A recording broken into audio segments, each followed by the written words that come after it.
السلام عليكم ورحمة الله وبركاته. شلونكم اخوان؟ ان شاء الله تكونوا بخير. نرجع لكم فيديو جديد حول هاي العاكسة. شنو وظيفتها؟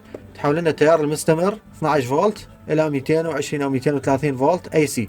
كهربائنا العادية تفيد من تطفى الكهرباء انه نشغل اي مصدر 220 على ال 12 فولت. هي عاكسة شور 1500 واط. طبعا شنو الحالة اللي صارت بيها؟ من جابوا لي اياها انهم مشغليها على داينامو مال السيارة مباشرة.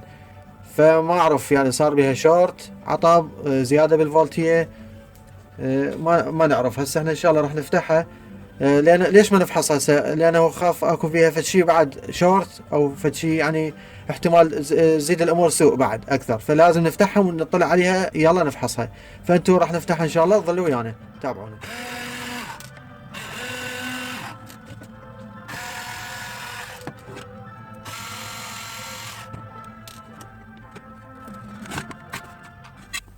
هسه بعد ما فتحنا الجهاز، هسه راح شنو الخطوات اللي نبدي بالتشيك؟ اي جهاز تفتحوه خصوصا تلقون بهاي المكثفات التيار المستمر هاي، او حتى مكثفات التيار المتناوب، خلصوا من شحنتها لانه ممكن ان تسبب لكم صعقة.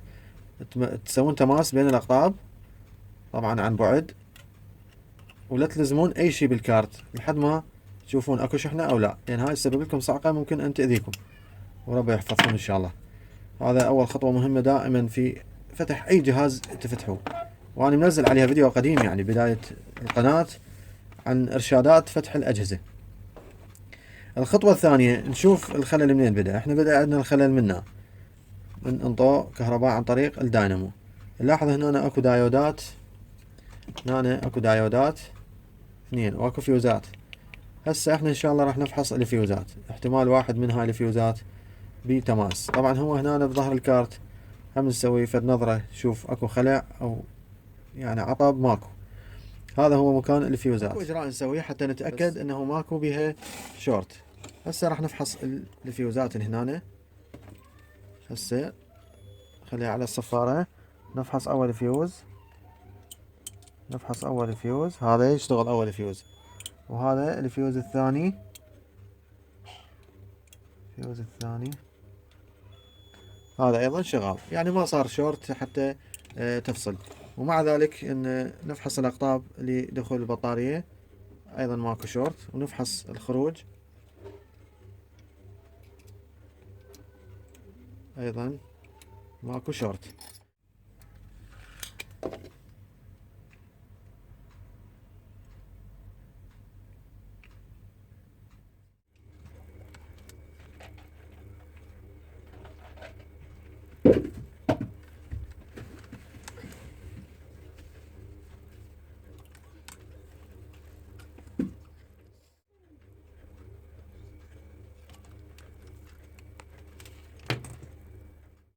هذا مصباح 220 الشغلة. شوي بعد لكم هاي. نجيب بطارية 12 فولت، نجيب قراصات اثنين.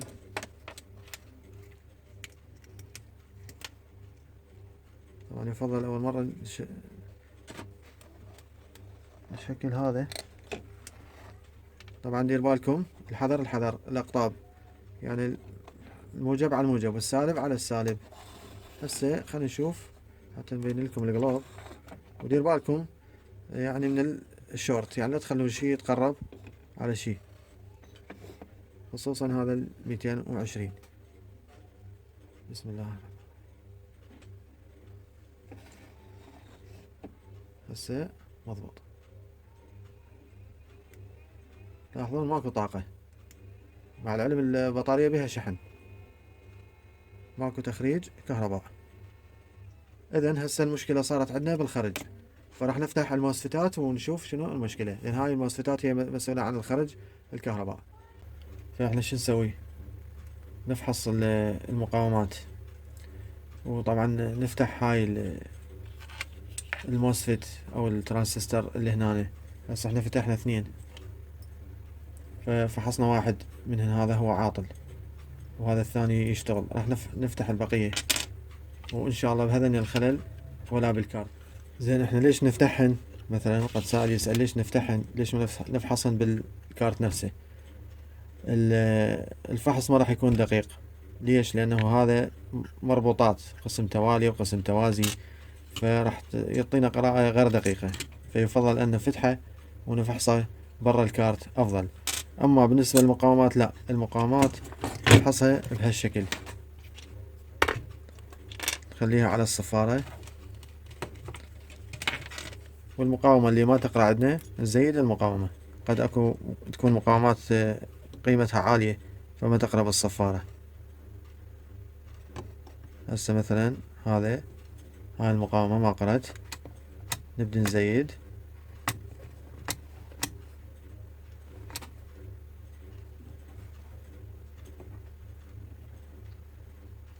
تلاحظون قرأت هاي إلا على 200 ميجا، مقاومة عالية هاي. نرجع على الصفارة مثلا نقيس المقاومات البقية. خل أقرب لكم الصورة حتى تكون واضحة عندكم. المقاومة عادي يعني تنفحص داخل الكارت، لأن هي بها تعتبر موصل بين قطبين. هسه خلي هاي شوية تصير واضحة عندكم. طبعا هنا أنا ما قرأت أيضا، نزيد المقاومة.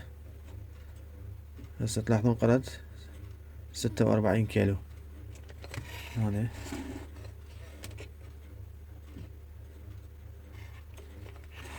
شوية تصوير بدا يجي يعني.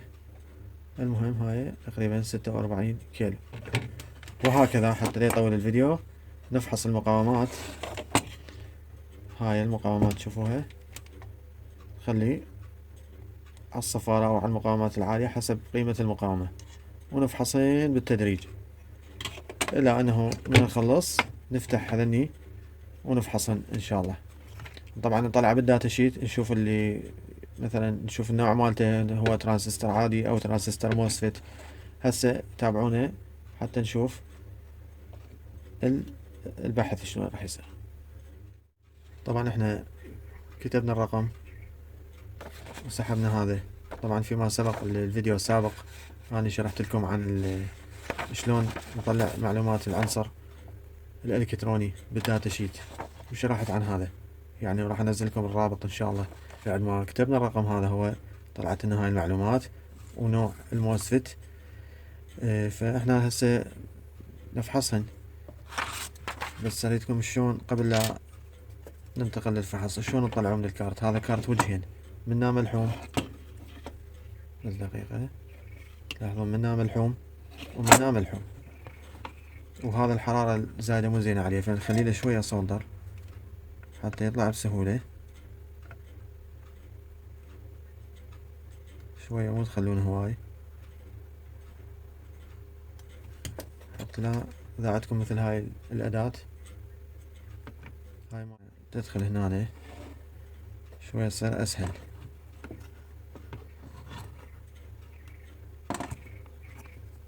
هسه مجرد ما نخلي الحرارة، أقرب لكم إياها، مجرد ما نخلي الحرارة يطلع الموسفيت بكل سهولة.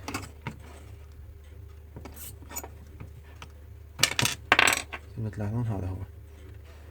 دائما حاولوا تبردوه حتى لا تأثر عليه الحرارة. تلاحظون هو نفس الرقم اللي طلعناه.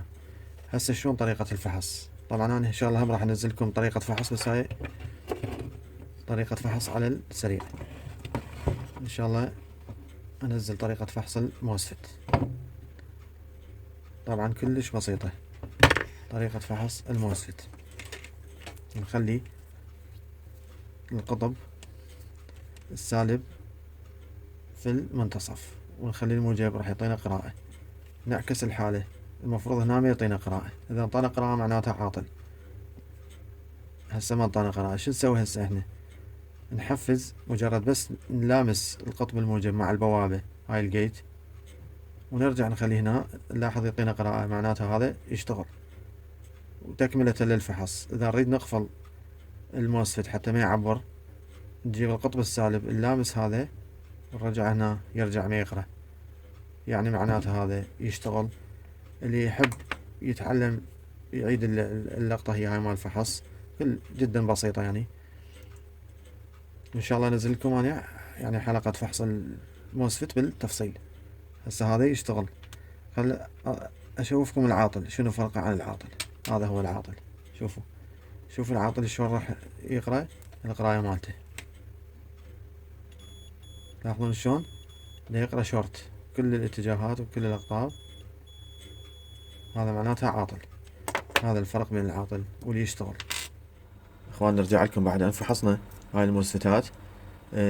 طلع ما بيهن شي يشتغلن، فقط طلع هذا العاطل اللي ضارب شورت. وطبعا احنا مستمرين بالفحص، لازم نتأكد من العناصر الأخرى. هسه احنا إن شاء الله راح نجيب على هذا ونبدله. وبالنسبة لهذا طبعا هذا مو ترانزستور. هسه اللي يشوفه يقول ترانزستور، هذا مو ترانزستور. هذا فتحنا واحد من يمه، هذا يسموه دايود شوتكي. وإن شاء الله هم أقدم لكم عليه شرح في حلقة مفصلة. شلون نعرفه؟ طبعا عرفناه من خلال الداتا شيت ومن خلال الأسهم اللي هنا. أسهم رمز الدايود، يعني هذا باعتبار مثل الدايودين، دمج دايودين قوم تيار. هذا يعني مو ترانزستور ولا موسفت، هو نفس الشكل ولكن هذا يختلف. هذا أيضا له طريقة فحص، تابعونا إن شاء الله حتى نفحصه. هسه نرجع الموسفتات اللي ما بيهن شي، نرجعها للكارت، ولكن نحرص أن تكون الرؤوس نظيفة. ننظفهم بهالشكل على الكاوية من الصولدر. أنا نظفتهن وبحيث نفس المستوى عدلات هالشكل حتى ما يتأخرن في تركيبهن بالكارت. وثاني شي تخلون القراصة حتى، لأن هذا راح يصير حار ما تقدرون تلزموا بيديكم. وملاحظة جدا مهمة، لا تعرضوا للحرارة مدة طويلة، لأن هذا يتلف الموسفت أو أي مركب إلكتروني، ترانزستور أو موسفت أو أي شي، الحرارة تكون مضرة له. تابعونا. قبل اللحام تكون هاي ثقوب مكان الموسفت مفتوحة. ليش؟ حتى يتركب الموسفت براحته وما نضغط عليه بالحرارة أثناء التركيب. هسه نهيئ مكانهن. نرجع ننظف هاي إبرة بيها تيب حتى لا تبعد الحرارة عن الإيد. بالشكل يكون التنظيف.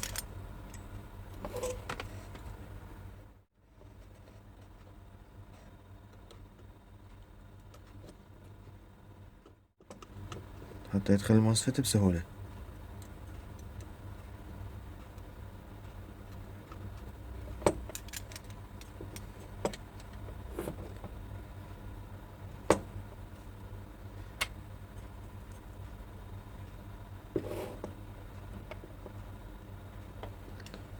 ولا تنسون الاتجاه الصحيح، مو تقلبوا بالمقلوب، الاتجاه الصحيح يكون ظهر الموسفت على التبريد.